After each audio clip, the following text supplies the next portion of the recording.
Hey folks, welcome to this episode of Tending with Tyler. I know it's been some time since my last trip. If you guys have been following my channel at all, you know that a couple months ago I hurt my back and I was feeling better and I came out for a trip and immediately after I hurt myself again. So that's why it's been so long between videos. It's a mixed bag today. We got rain right now. It's supposed to switch to freezing rain. It's quite mild, but yeah, I got the tent set up. We're gonna get everything inside and get set up. We'll go get some firewood and get ready for a night of camping.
Well, it feels great to be back out again, guys, let me tell you. Tonight we're staying in the OneTigris Northgaze, the canvas version. I'm not going to tell you guys anymore about how much I love it. I'm sure you were sick of hearing me rave about this tent. I use it all the time. Lately I've been staying in the OneTigris Tigimon. Nicole and I went out for a trip a couple weekends ago in it, and it is a palace for two. You know, 2 cots, 2 people. We had, you know, the stove, a table. It's massive. The only thing I don't like about the tent is it is hard to pitch. And it is also not the most stable. So if you were to get a heavy snowstorm, because it's kind of like a gable style roof, it sags heavily, which then in turn, I can actually press the fabric onto the stovepipe of your stove if you have a heavy snow weight on it, which I don't like that. I wish it could guy out a lot tighter so it wouldn't quite sag, but it's just the design of the tent. Anyway, check it out. You guys also have it. Let me know what you think of the Tigimon. Maybe I'm doing something wrong with pitching it. I don't know, but it's pretty straightforward. Anyway, let's get some stuff set up in here. I'm pretty wet. I should start a fire soon. We need to go get some wood so I can dry out and hopefully beat the rain.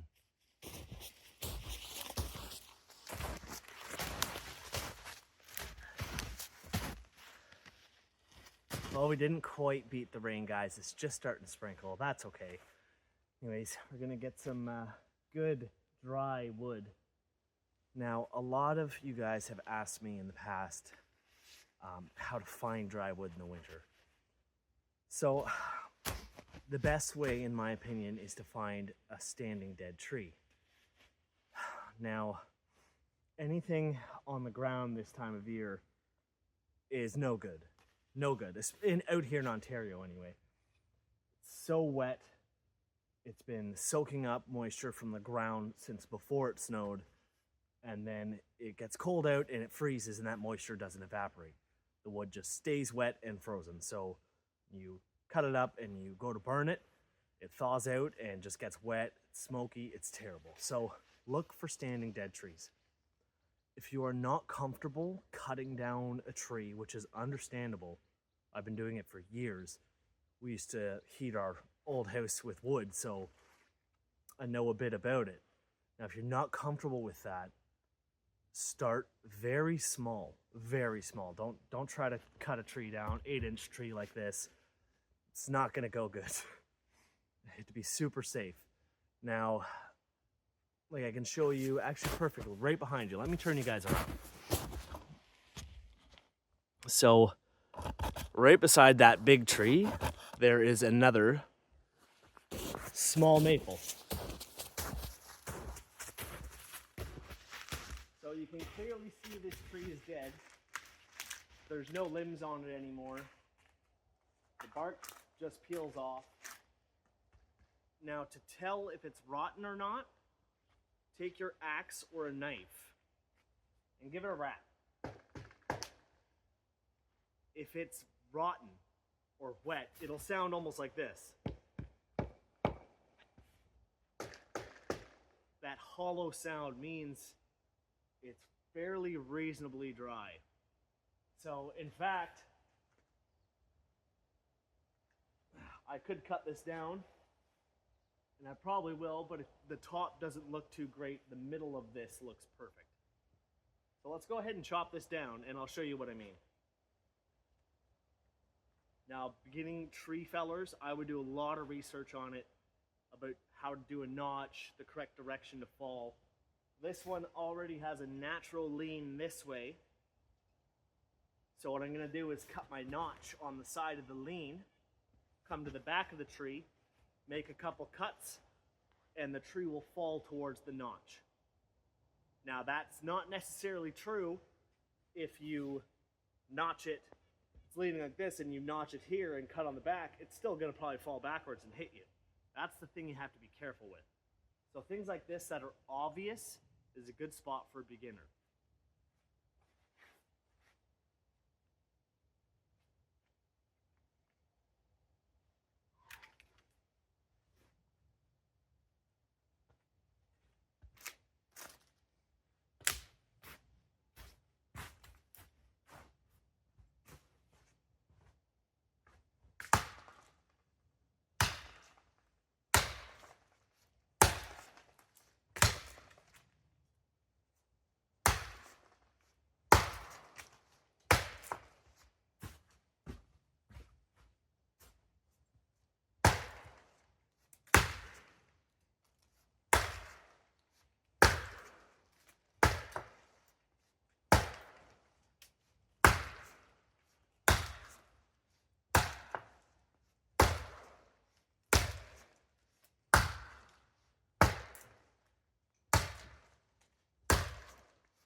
Now you can also do this with the handsaw.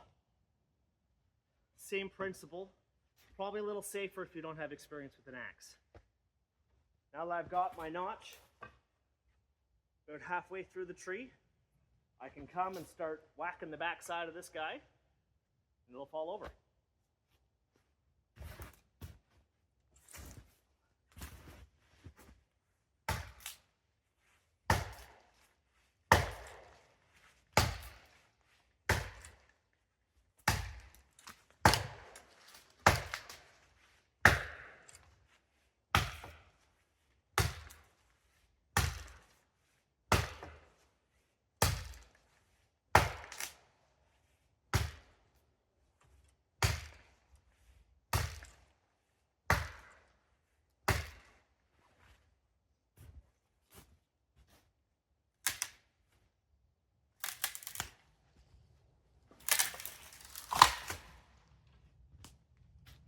Just like that.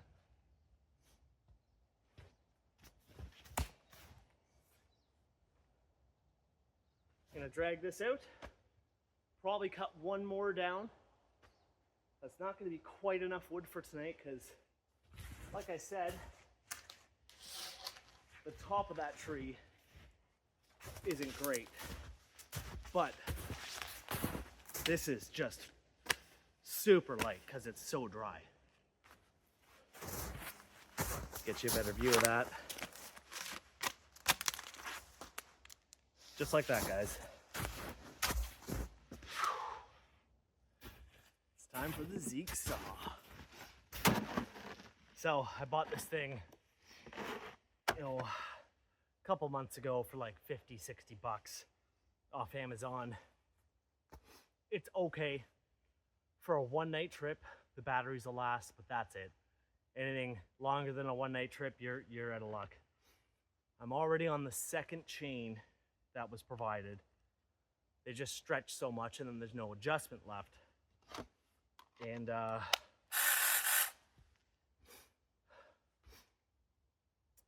yeah, I'm not sure how much longer it's gonna last.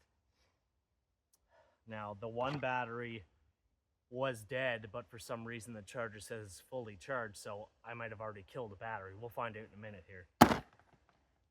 But yeah, let's cut some firewood up the lazy man's way and drag it back to camp.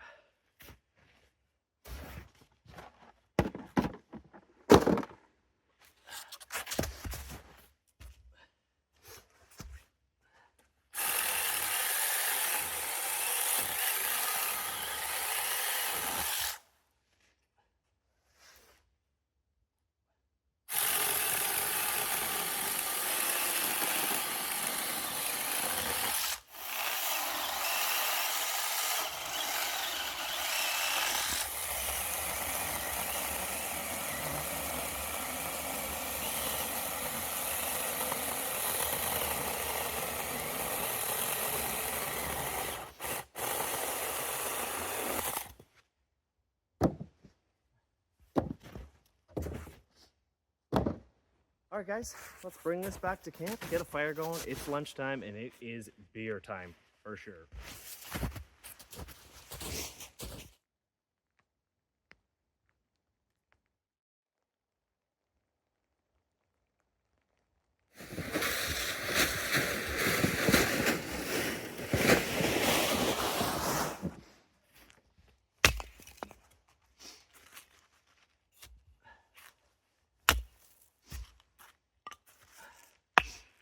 Bit of kindling to start.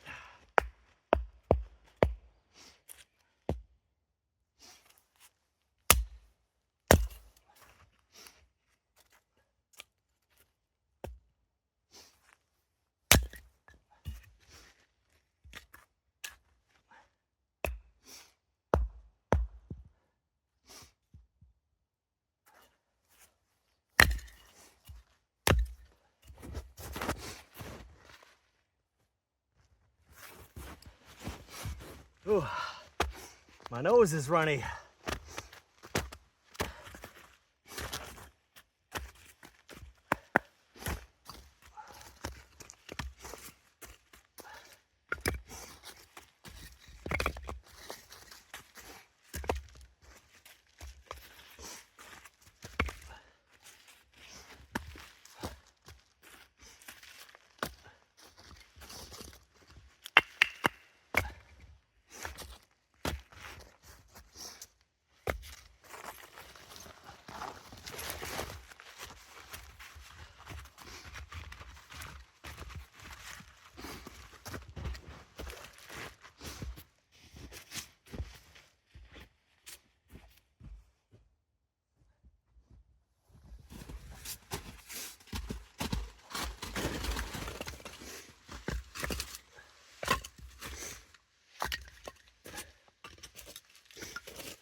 Now that might not look like much wood, but the Winnerwell is actually very efficient, so I think that should be plenty. A couple of those pieces every hour and a half should be perfectly fine.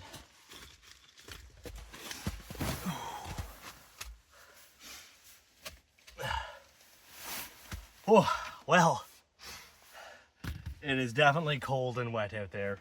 As you can see, I'm soaked. But get a fire going, dry all this stuff off. In the meantime, however,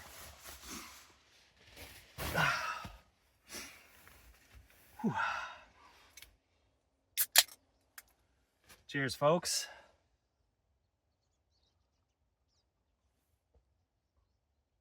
Oh yeah, just what I need. An ice cold beer to cool down my already chilled body temperature. Worth it though. Oh,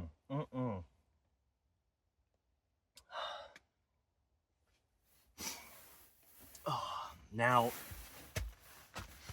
I forgot all my fire starter. I do have matches, which is good. So I just did a quick little scrounge around.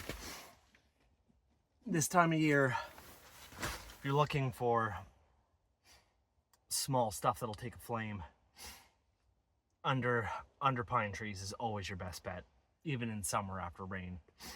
So I got these sticks and I found a milkweed pod, which is just perfect. Just perfect. That stuff will take a spark from a ferro rod. Stuff will go up like nothing.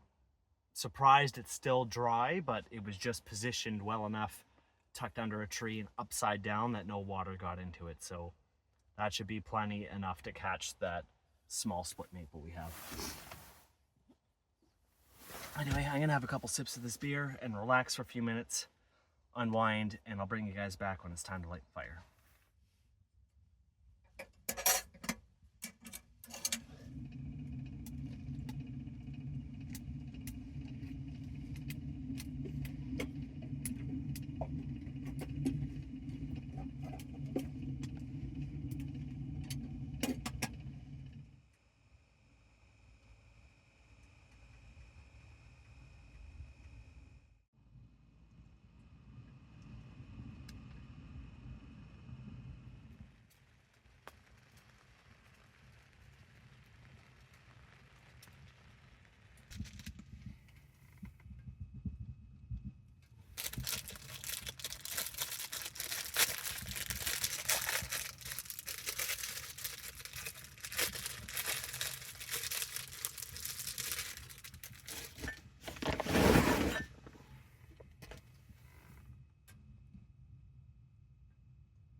Whew.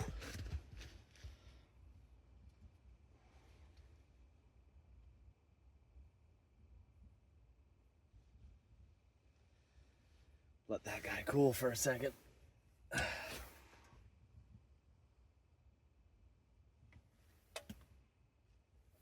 I cannot believe how tired I am. Holy.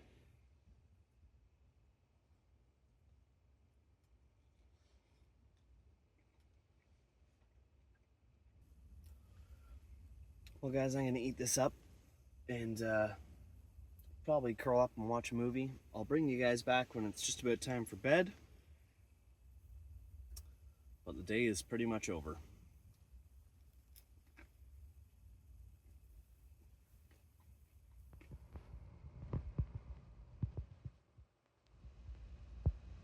Morning, folks. Well, I fell asleep super early last night and I slept right through. Didn't even wake up to feed the stove, so the fire was dead out when I woke up. So instead of starting another fire, waiting for the stove to heat up, making a coffee and waiting for it to cool down, I figured, why not just get out of here and we'll cover coffee on the next trip. It's pretty cool. It's gotta be right around -10. Yeah, I'm not gonna waste any more time. I'm gonna tear down this tent and head on home. It's been a nice, peaceful night, and yeah, thanks for watching. If you guys have any questions or comments, feel free. Like and subscribe, it helps the channel, and we'll see you next time.